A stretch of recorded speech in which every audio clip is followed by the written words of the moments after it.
Ladies and gentlemen, good morning, good afternoon, and good evening. Our guest today is a career and life coach with 15 years experience in SaaS technology, with a belief there is no limit of what women can accomplish if they have the confidence to back themselves. Over the past year, she has proven this with television appearances alongside Australia's top celebrities. Today, she's going to show you how to intercept a negative thought and turn it into positive action. Please put your hands together and help us welcome to the Mental Detox podcast our good friend, Alison Shamir. Better give you a big Tony Robbins clap as well. Welcome, Alison. Thank you. Thank you, guys. What a wonderful introduction. It's great to be here. Well, we've been stalking you across social media. We've been stalking you on your website and YouTube, and you're a very fascinating woman. Thank you. Earlier on this year, you've been on the panel on Studio 10 with Australia's top celebrities, Angela Bishop and Sarah Harris. What were you talking about? So on that particular segment, we were talking about how to get a pay rise, actually, in 2020. So we kicked off the year in January, and we spoke about how to go about getting a pay rise, how much you should ask for, and it's a very empowering segment just to help set people up for success in what is traditionally a difficult and daunting conversation for many. I liked one of the responses there. Sarah Harris asked you a question. Is it true that you should never state your price up front? Yes. And you said, clearly no. And you said it's situational dependent. Look, it is absolutely, and again, thank you for that introduction at the start. In my previous career, I spent a lot of time negotiating different things, and I do believe it's situational. I know this is a hotly debated topic, but I think depending on the conversations that have led up to that key conversation or the preparation that has taken place, then that determines whether or not you do, outlay a figure from the beginning, or perhaps you sit back and wait to receive the feedback that needs to be delivered first. So preparation is key, but also reading the situation, I think, in a negotiation is also incredibly important. We had a gentleman in Sydney, and he was an industrial printer, and he was incredible at what he did, and he had the perfect track record. And fear really got in his way of asking for not just what he wanted, but actually what he deserved. So he'd worked, he'd done his apprenticeship, he'd finished his trade, and then he just kept working at the base rate. And because he didn't ask for a pay rise, the boss didn't come forward with it. Right. And he felt, it was his self-esteem and self-worth started to deplete. And he came along to one of our courses and we asked him, what do you want? And he said, I want to triple my income. We said, well, what have you done about it? He said, nothing. We said, why not? He said, because the fear got in the way. And as soon as he got rid of that fear, he had tripled his income in 9 months. Yes. He didn't stay at the job he was at. He looked around and he said, I'm worth so much more. But then he had the confidence to ask for it. Exactly. And confidence is a big thing there. You're exactly right, and touched on a key point. Is I've worked for some incredible businesses. I'm sure you've worked with many as well. And the reality is very few just come forward and offer money. Even at review time, it's very rare. Some do, but it's very, very rare. So that old adage of if you don't ask, you don't get, really does apply often when it comes to money conversations. Our topic of conversation today is going to revolve around fear and overwhelm. Can we get a little bit personal here and ask you, has there been a time in your life where fear and overwhelm has gotten in the way of success, and what happened? Yeah. Absolutely, and fear is something. If I'm completely transparent, that I've had to learn to manage over pretty much the course of my entire 15-year career, and that includes bouts of imposter syndrome as well. And I'm sure many of your listeners today have heard of that term. But for me, in my own personal journey, I've always been quite a high achiever, which means I'm always pushing the threshold or the comfort zone. And with that, as I'm sure both of you are aware, and many of the listeners, a lot of fear comes with that. So probably the most recent story I'd like to touch on is when I launched my own coaching business. As you said, I had a previous career of 15 years, and it was very established. It paid very well, and things were going beautifully. To be honest, I just had a dream and an urge, to launch my own business. And when I finally sat down and thought about that, I self-sabotaged myself, being honest, for about 2 years, if I'm honest. So from about 2017 to sort of the end of 2018 and into the beginning of 2019, I was full of self-sabotage and full of fear. Fear of failing in the new venture, fear of stepping away from the security of an executive salary and a particular lifestyle, that I'd built but was there.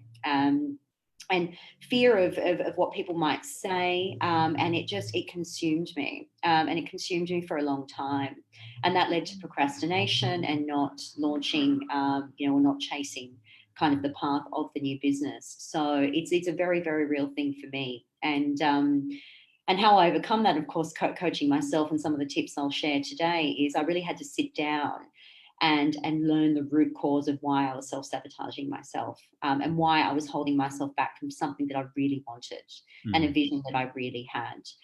So things that I'm going to share, the tips and tricks I'm going to share today, helped me get over my own self-sabotage and launch my own business, but effectively step into it full-time a year ago. So now I'm a full-time coach. I took the leap. I beat the fear. It creeps up every now and then. I just know how to manage it, and I look forward to sharing some of those tips today. But I've been there many, many times. You mentioned two things here. It was the fear of failure. Yes. Which we're talking about a fear that is going to exist in the future. And then there's that fear of stepping away. And these are just two opposing forces. But there's this fear of failure because it hasn't happened yet. It's an anxiety that's in the future, and it's pushing back to you now. You got this fear of stepping away, which you're trying to move forward, but it's another fear that's pulling you back. Yes. For the people who are watching, how did you experience that? What was that feeling you went through? Because a lot of people don't know how to label this, but there's a certain feeling that it's like I'm getting pulled in one direction and pulled back here. What was it like for you? Well, it was overwhelming. To be honest, the first word that comes to mind was just overwhelm. So I would go to work and I would do my my day to day, like we all do, and the listeners do, and I would do good things, but I just came home and I felt deeply unfulfilled. I felt anxious, and I started to feel these emotions that traditionally, albeit working in a high pressure role, I hadn't really felt before, like anxiety. During that time, I also had my first panic attack, and I'm not sure if any of the listeners, I hope actually not many have. Congratulations on your first panic attack. Yeah. I hope obviously not many people have had one, but it was terrible, right? It was polarizing. It was, and I thought to myself, what is going on here? And to your point, it was those competing forces that were pulling either side, and I just felt caught in this Bermuda Triangle of what is going on here.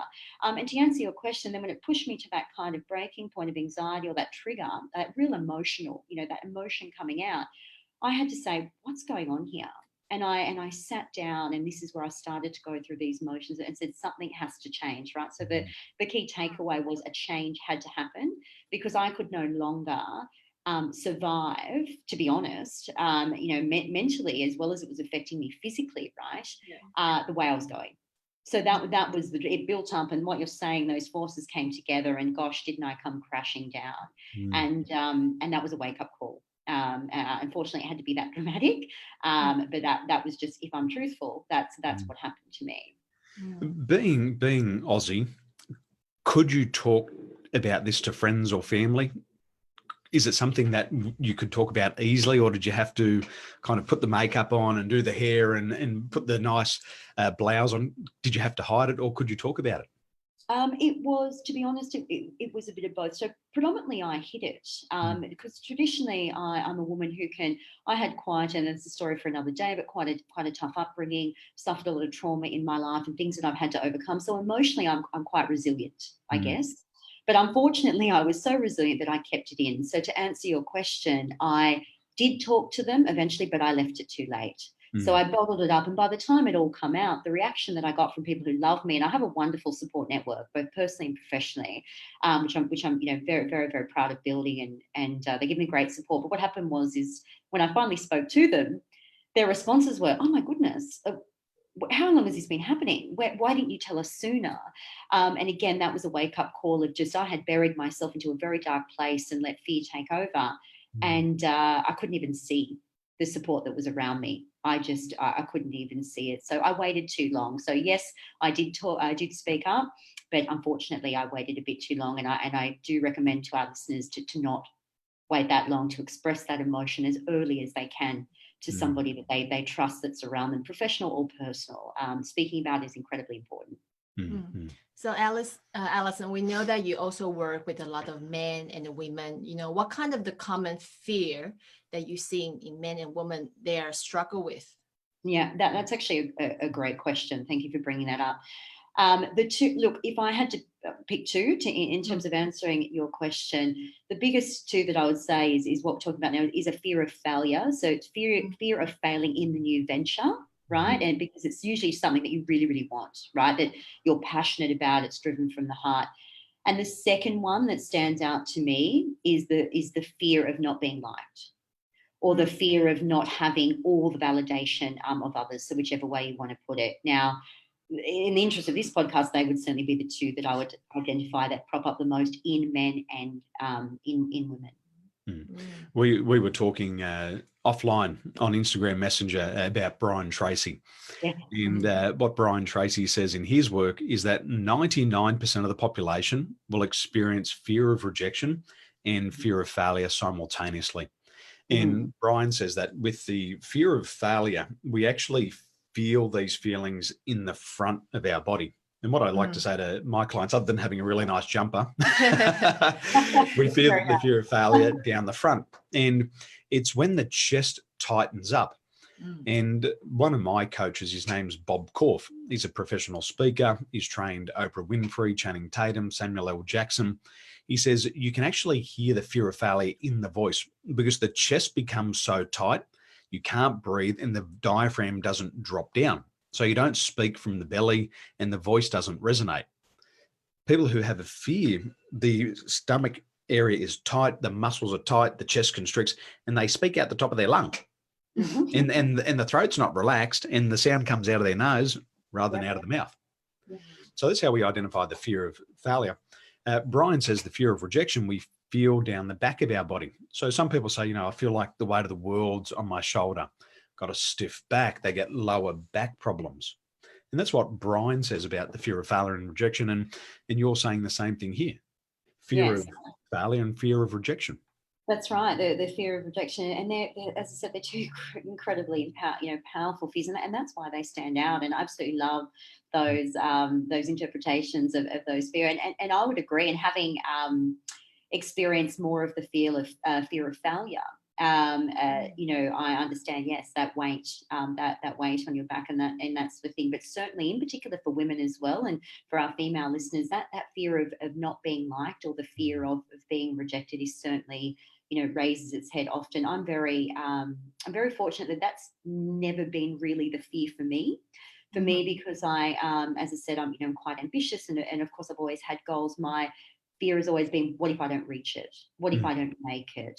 What if I can't, but obviously I've learned techniques and to keep my confidence high and to overcome that, and to just keep my eye on the prize, and more importantly, mindset, stay in the right mindset to ensure that you're on that path. But I would completely agree with those descriptions. I mean, they are spot on in terms of what I've seen and felt as well.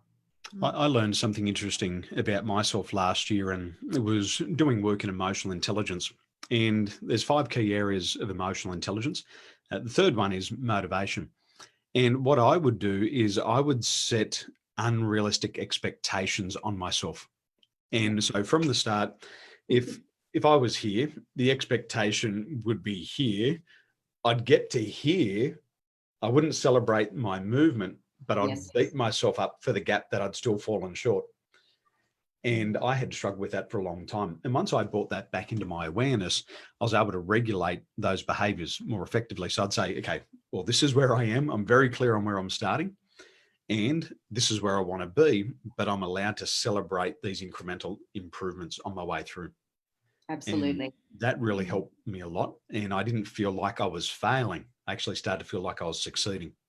Yeah, absolutely. And that's an incredible thing when you talk about, kind of bringing it back to meeting you a little bit closer. That's something I'm a huge advocate on. And even when I'm working with my clients, and you touched on a goal or kind of expectations you had on yourself, I don't like to look too far in the future.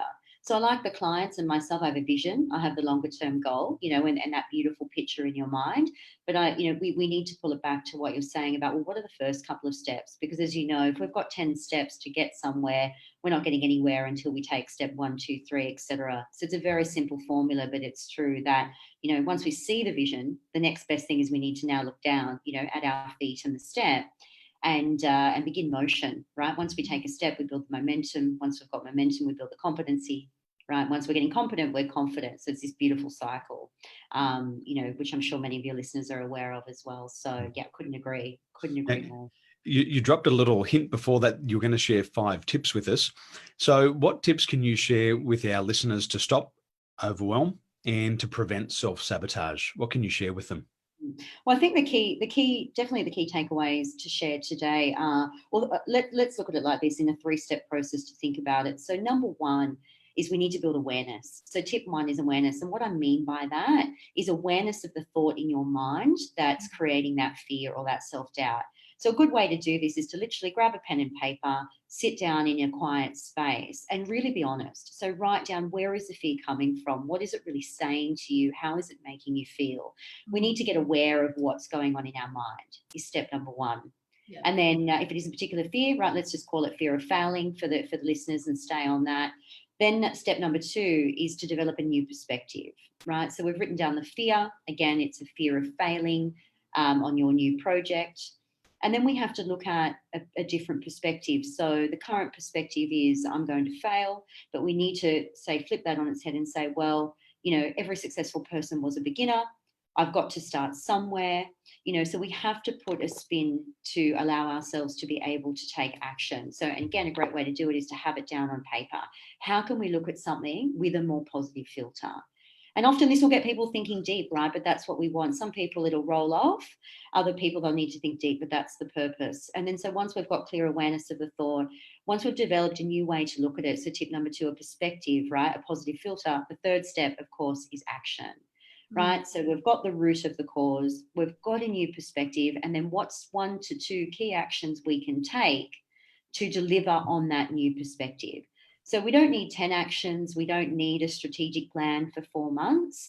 We need step 1 and step 2. And honestly, that's how much I like to strip it back. So, and step 1 is always the lowest common denominator. What is the easiest, the smallest, the easily accessible step that we can take to start the process, right? It could be a simple conversation with someone. It could be a simple, sending you to an Instagram message. It could be reaching out to a friend, but it's identifying the 1 step. And I think once we've got that, we've got a very, very clear view.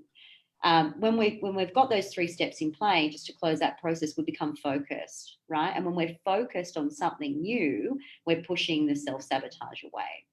So this is how I like to talk about it from a 3-step process. And that's an activity that, our listeners could be doing right now, or certainly if they're listening to this, after we're finished, it's an easy action to take today. So, it's an easy exercise to do today. So awareness of the thought, develop a new perspective and take action. So nice and simple, 1, 2, 3, APA, awareness, perspective and action. Absolutely. I like to keep it nice and simple. And obviously the simplest things can be the most impactful, right? And when we're stuck in self-sabotage, what we're all guilty of is looking at the bigger picture, right? Because it's pretty and it helps the fear and it gives us a beautiful kind of vision, right? Which is a wonderful part of it. But then we've got to bring it back down and figure out what we can do to get ourselves back on that path. Absolutely. Now, for our guests and listeners today, how can they learn more about you? Where should they go right now? Well, they can head straight to my website. So it's just AlisonShamir.com, nice and simple, which is my name. And all of my social media handles, LinkedIn, Facebook and Instagram, are all at Alison Shamir as well. So nice and easy across all platforms. Lovely. Well, ladies and gentlemen, make sure you head over to AlisonShamir.com right now. And Alison, thank you for joining us. It's been wonderful to host you here on the Mental Detox podcast. Thank you both for having me. It's been such a pleasure and I look forward to speaking with you very soon. Thanks, Alison. Have a wonderful day. You too. Bye for now.